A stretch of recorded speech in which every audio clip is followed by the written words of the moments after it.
Right. So where is Japan in all this? But how come Japan decided to make a lot of money investing to Africa? I think they're very late to the game. Very, very late to the game. Yeah. So why? I think that maybe they feel like, oh, we cannot miss out, because now they are really trying to play catch up, né? So we have this annual Africa conference that always took place in Yokohama, but this year I believe that for the first time it took place in Tokyo. So it's been like upgraded, and the amount of money that's being pledged towards African development projects is significantly increased. So Japan is finally waking up. But I think, to be honest with you, I think this is a general attitude that Japan is taking very often. They not necessarily want to be the first one, so they wanna observe and see, okay, so is this going to help? And maybe they thought investing in Africa was just too risky, so they just waited and waited. But at this moment, it seems like the bet is becoming safer and safer. But China has beaten them, and they already created inroads into Africa way before the Japanese did, and Europeans and Americans, they basically ignored Africa for too long. We actually looked at Africa as the failed continent. That's right. Right. So on our television programs, the only thing that we saw about Africa was conflict, hunger, misery. But the reality, if you go to Africa, the large parts of Africa, then it's much more stable than you would expect. It's much greener. There's much more potential.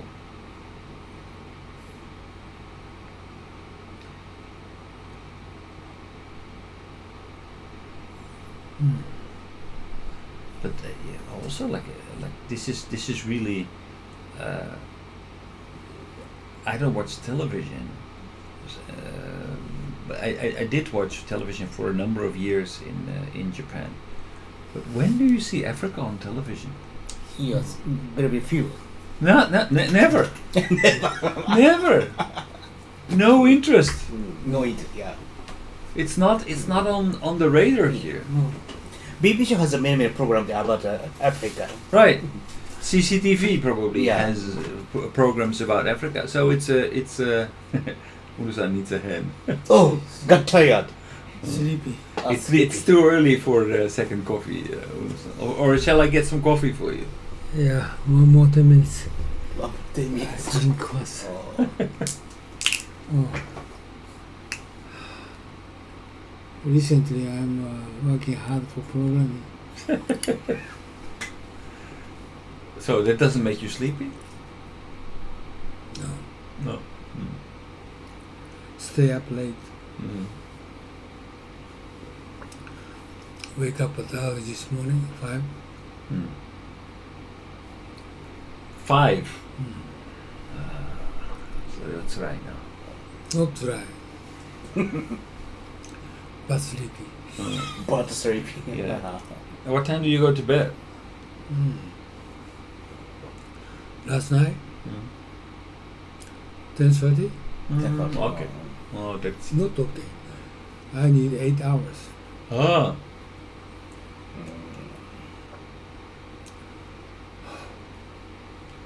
So if I have 6, I'm okay, but I prefer to have 7. 8.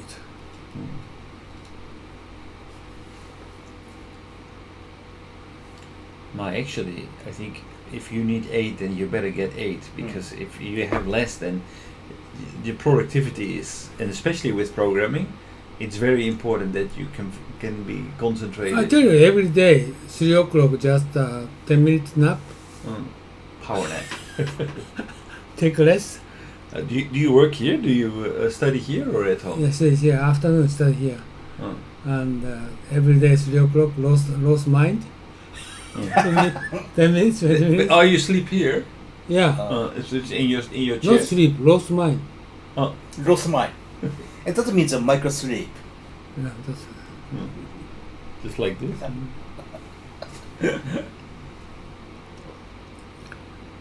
Okay, go ahead.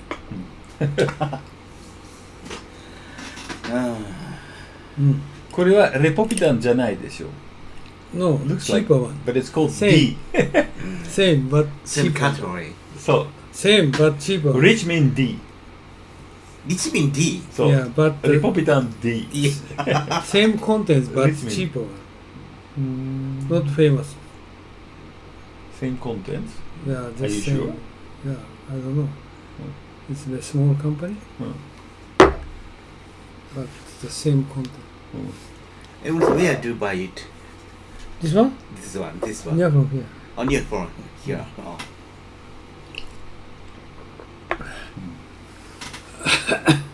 So we have been ignoring Africa, outside of China. I think a lot of Europeans, a lot of Americans, they basically gave up on Africa and thought, okay, well, we will come back by the time they start to develop. But other than that, it's just a bottomless pit where there is no hope that we can do any business there. So the only way that the only thing that we are doing, the only way that we are involved is in humanitarian aid. There's no business interest there, and there's no business interest there.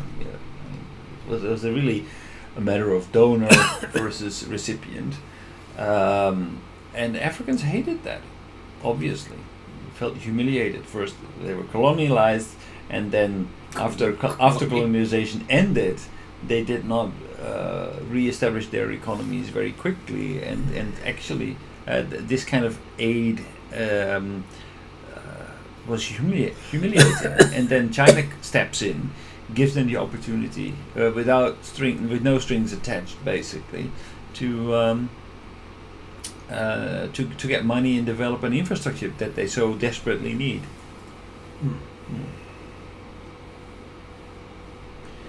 But what is interesting is that actually that now the private interest is stepping in and doing that successfully on a large scale.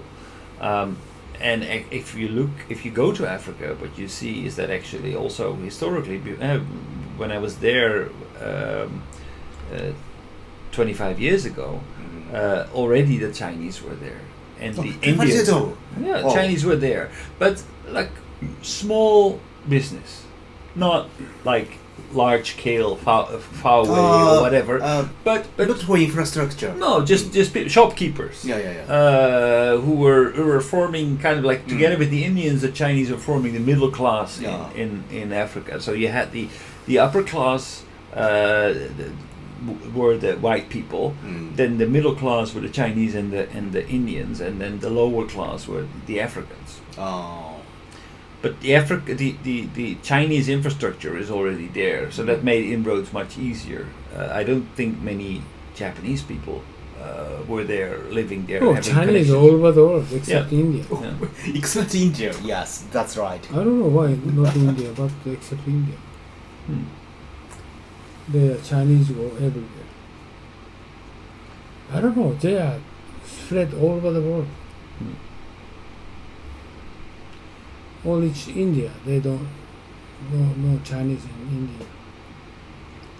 Well, it's, I don't know, they have not been very good friends. But actually, so the same is true for the Vietnamese. Yeah, but I don't know. But Africa is the same. Every country, Chinatown. Right. And the Chinese indigenous people, 600 years ago, they tripped to China. Many 350 ships tour. Adventure tour. But they don't feel too good to go to Africa. Dinha group, 350 ships and 70,000 people going to Africa. Tinga group. Dinha, 600 years ago. 600 years. 35,000 people, 350 ships going to Africa. Yes, I know. Near the I didn't know. Yeah. Madagascar. Yeah, Madagascar and also the coastal area. I didn't know that. Yeah, but why they went there? I don't know. Big ship. And they went there to settle. Or to, Yeah, settle. Well, of course, there are many people going back to China, but some people settle. I don't know why but the Chinese people, they like go overseas. So still they want to do something. which is kind of strange because what I understood from history is that actually China considers itself to be the chosen country where that's like in Western we would say it's like heaven. This is where the spirits, the gods live. Oh, this is different. European people are looking for some Columbus, try to find new world. Chinese people different. I don't know. They're going moving around all over the world. How come? Yeah, why are they venturing and not with a big? I mean, they didn't go out there. I think with a big geopolitical idea. It was more just to go there and live there and to make a living. I don't understand. We don't have the kind of culture. So, like if you go to Netherlands, every village has a Chinese restaurant. Every little village. Oh, really? I mean, it's really like that.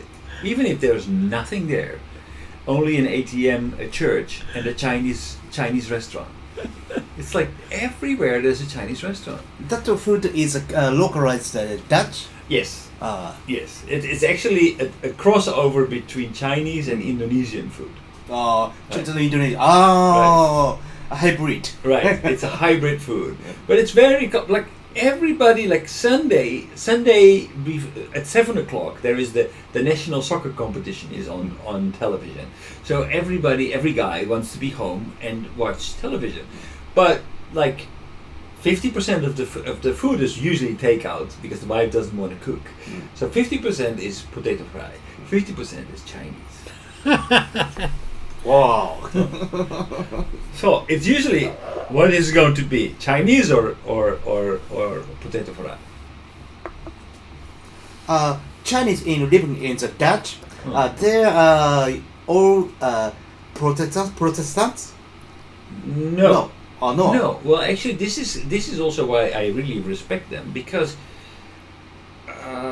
they are somehow keep their kind of cultural identity. They are not really becoming like super Dutch, but they live in really small areas. So they don't have a lot. They don't seem to have developed a lot of connections within the area, but they run the Chinese restaurant and they do that. Usually it's a family business, so their kids and their grandmother and their cousins, they come from China and they run the restaurant, but that's it. So that's how they make their money. And but so it's not like there's a very, very tight knit group of the Chinese, at least not that I can see. So they all live like autonomous, like in these little villages without a really close network or something. They just it's isolated. In Dutch country, I heard Dutch has a multicultural nation. Yes. Country. Right. But Chinese living in the Dutch, I think that's not have a multinational concept. They are kind of unique in a way that as immigrants they're very successful. So there are very few people who need to rely on public support because they are quite successful in making money. So they open a restaurant, and they can make a living for themselves and for their families. So correspondingly, there's very little problems with crime and with other problems in relation to Chinese. They don't really have any extremist agenda or what have you. So basically, Chinese are doing quite well in that society. They don't operate in big groups. So well, it's okay. Usually people don't bother to connect so much with the Chinese, but yeah. So hello, because they see them every Sunday in the before the soccer games.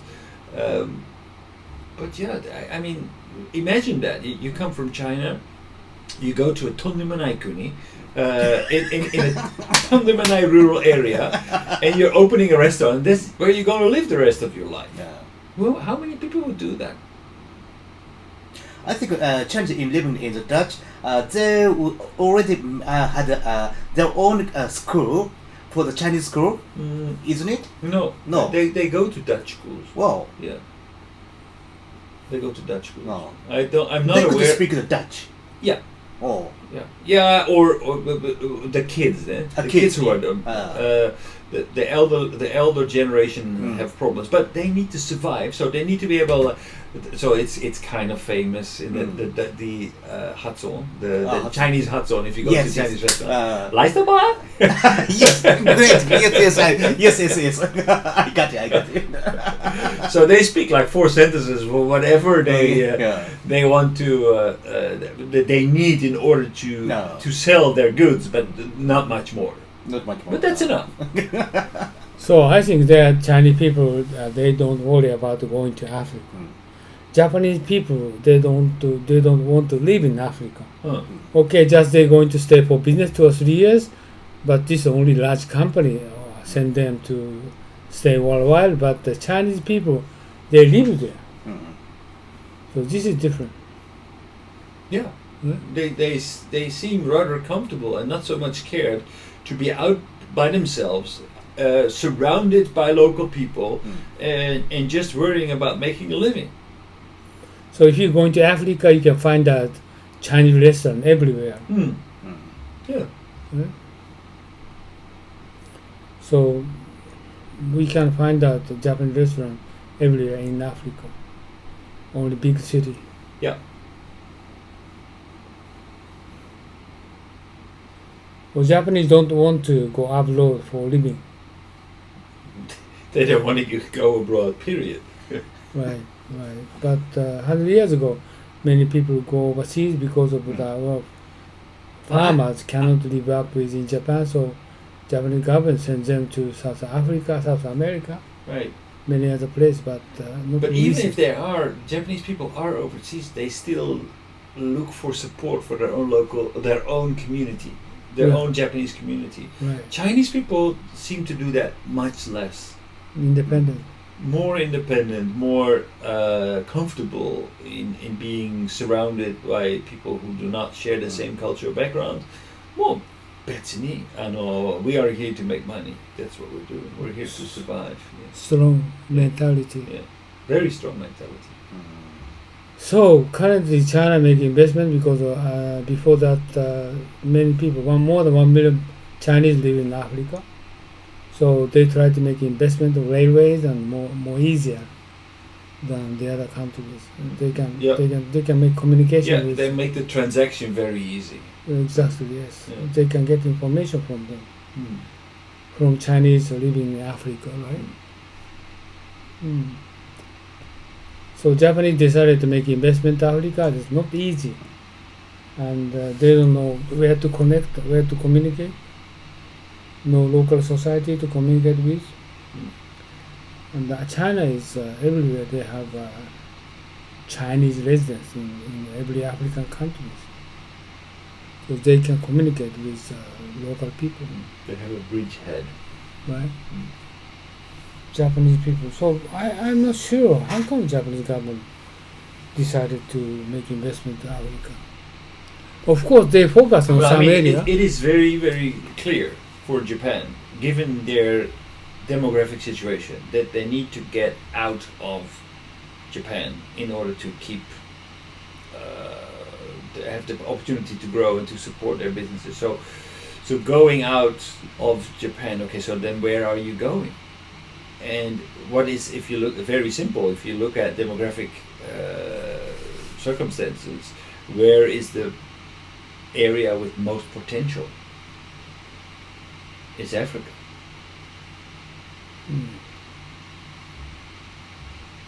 So I suspect that's it, but not much more. But how exactly we are going to make the next step, where what I found very interesting is that, okay, for China it makes a lot of sense to do this, and actually they just make the first step and then the rest follows. I'm not so sure whether a lot of Japanese businesses are also capable of really setting up a business and starting to make a profit over there. Yeah, exactly. It's very skeptical. Okay, let's break. Just stop here. Yes. Okay. Okay. Kimoto-san, Mhm. would you like a coffee? I love coffee.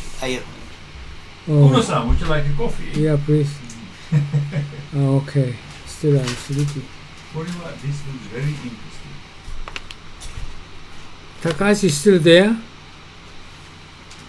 ちょっと昼寝ないと思う。Mm. 昼寝? うん。